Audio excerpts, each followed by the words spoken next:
Assalamualaikum warahmatullahi wabarakatuh. Saudara-saudaraku, kita tahu bahwa setelah kehidupan ini akan ada kematian, dan setelah kematian akan ada kehidupan yang lebih abadi. Kematian adalah sebuah keniscayaan. Allah Subhanahu wa taala mengatakan, kullu nafsin dha'iqatul maut wa innama tuwaffawna ujurakum yaumal qiyamah. Setiap yang bernyawa pasti akan mati, dan Allah akan menyempurnakan balasan kebaikan kita ataupun balasan keburukan kita nanti setelah hari kiamat. Berikut Ustazah Hafifah akan bercerita tentang bagaimana seorang penyanyi legendaris Indonesia, almarhum Chrisye, ketika memulai sebuah karyanya menyanyikan lagu religi. Suatu hari dia meminta Bapak Taufik Ismail, sang budayawan Indonesia, untuk menuliskan syair religi untuknya. Kemudian Pak Taufik mengatakan, saya akan laksanakan ini insya Allah dalam sebulan. Namun ternyata di minggu pertama Pak Taufik belum menemukan ide. Di minggu kedua begitu juga, masih macet. Di minggu ketiga menjelang hari terakhir, ia masih juga belum menemukan ide. Lalu tentu saja ia gelisah, dan dia menelpon Chrisye dan mengatakan, Chris, maaf, Bapak enggak menemukan ide apa-apa. Namun Chrisye memberikan waktu. Di malam harinya Pak Taufik Ismail membaca Al-Quran. Ketika sampai di ayat yang ke-65 surah Yasin, dia berhenti.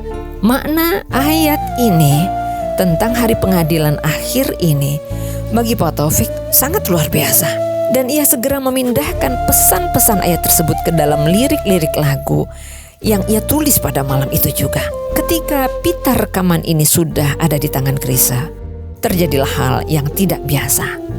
Ketika berlatih di kamar, baru 2 baris, Chrisye menangis.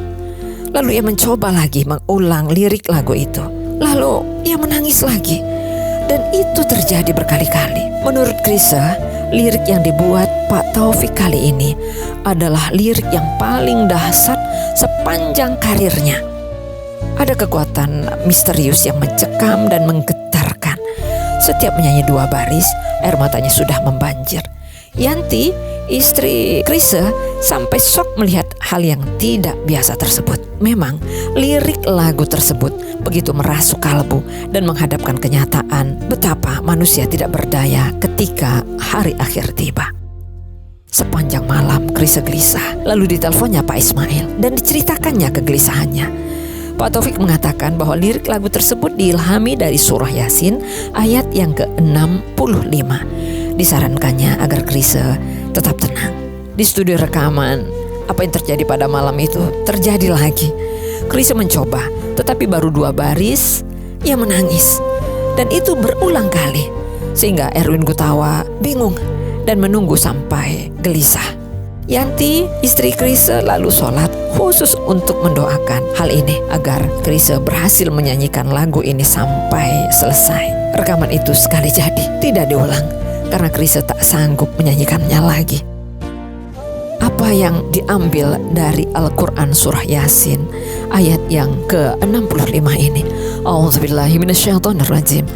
Al-yawma nakhtimu ala afwahihim wa tukallimuna aydihim wa tashhadu arjuluhum bima kanu yaksibun.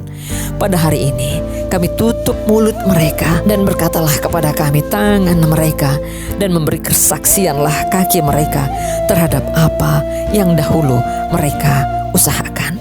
Inilah lagu Ketika Tangan dan Kaki Berkata yang ditulis liriknya oleh Bapak Taufik Ismail dan dinyanyikan oleh Chrisye, penyanyi legendaris Indonesia, yaitu Ketika Tangan dan Kaki Berkata.